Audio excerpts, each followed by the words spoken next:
Hey, what's up? This is Ricardo at Parts People, and in this video, we'll outline the steps for completing a part replacement on your Dell PC. Visit our website and use this coupon for a 5% off discount.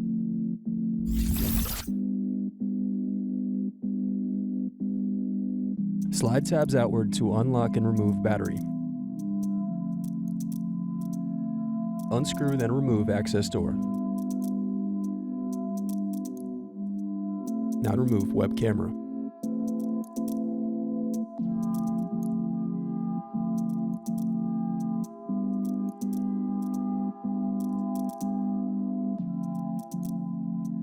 Thanks for watching.